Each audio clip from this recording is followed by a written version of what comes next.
Hello and welcome back to the studio where we paint away the stress of everyday life here today. Now I wanted to show you a quick tip. I wanted to talk about how acrylic paints dry. And I know a lot of you are having major problems in getting your paints to stay, well, stop from drying basically. It's time to learn with our friend Clive. So grab your brush, have a great time. And don't forget to click subscribe.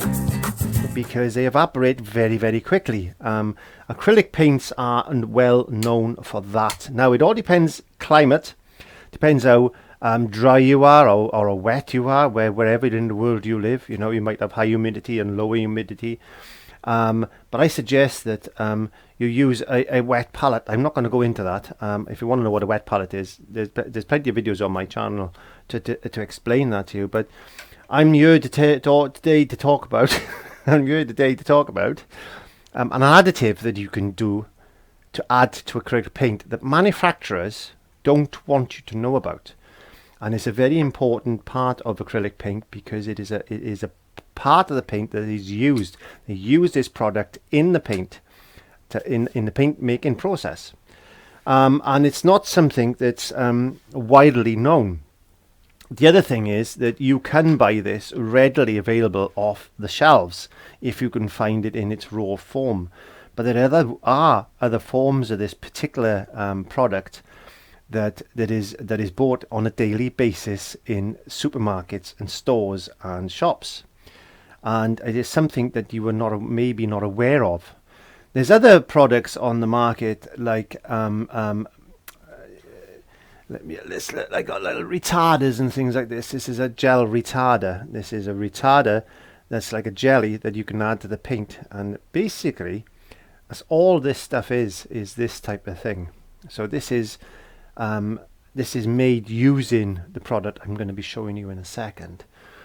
And fluid retarders as well. It can be used as a retarder.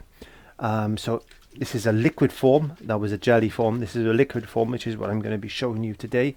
You can also use this as a flow improver. So basically what happens is the moisture in the paint, or the water in the paint, because there's water in the paint, evaporates very quickly. So if you've got a jar of water like that, if you've got a little pot of water like that, that water is eventually going to evaporate. So the more of this you add to paint, the more water you add to paint, the quicker your paint is going to evaporate. The quicker the evaporation, the quicker it dries. And that's basically what it does. Now, you're not supposed to thin acrylic paint down more than 45%, because then the properties of the paint start to break down, and then you get flaking and all these other stuff you don't really want to go into. So never add a lot of water to paint, especially acrylic paint, because it evaporates. So what are we going to do? We're going to show you now exactly what this fluid retarder is. That's what we're going to try and make today. Also a gel retarder like that. I'm not going to show you how to make that, but this is the same process. And from some flow improver, so you could use this as a flow improver as well, and you could put something else in there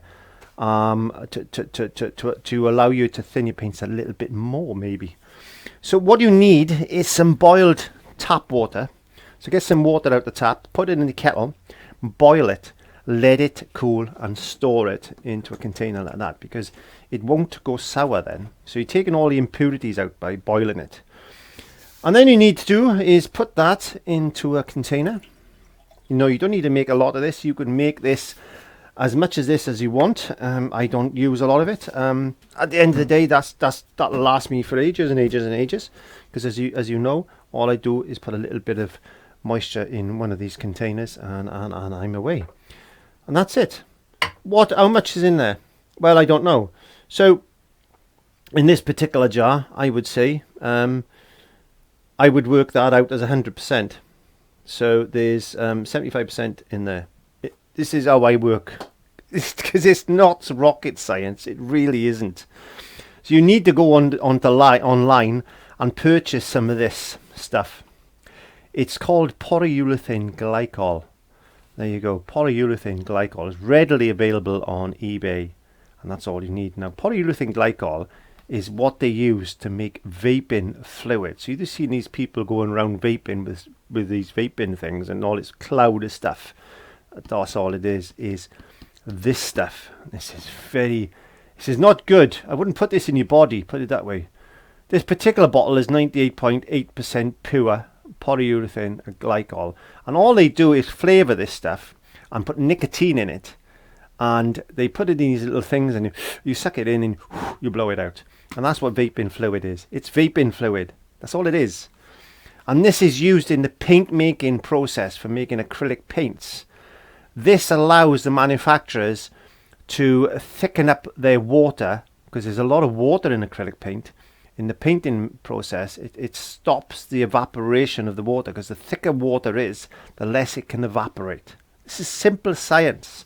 So all we need to do is, I get a capful of this, just literally a capful. One cap of that, one cap of that, and I put that into my water. I try not to drop the lid in there. I put that into my water. There you go. As you could see, I don't know if you could see that, but it's gone a little bit cloudy. And I just give that a little shake, like that. I get my container, I pour that in my container, and that's what I use in my paint. And that allows it gives the ability to use that water, which is not going to evaporate so quick, because the properties of the polyurethane glycol stop that happening. The more polyurethane glycol you put in, the slower that paint is going to dry. You put pure polyurethane glycol into paint, and it takes a long time to dry. I'm not going to tell you how long. I will leave you experiment with that, because people do not learn unless they experiment. So that's a very, very easy tip, and you can make that into a gel form as well. And there's another product you can add to that. The only other thing that I do, there's some gloss medium. You can buy this. You can see the manufacturer. You can put a little bit of that. You can put a little bit of that into there as well. A couple of drops of that into there. Get a brush, stir that around, and again you can add as much as you want. There's no set formula for that, and that's a medium in there that's going to allow you to thin your paints a little bit more than you would normally do. And the more medium you put in there, the better, actually, but you don't want too much. There's some secrets for you, so go along and experiment and give it a try, and I'll see you next time. Don't forget to click the notification bell and subscribe. Bye.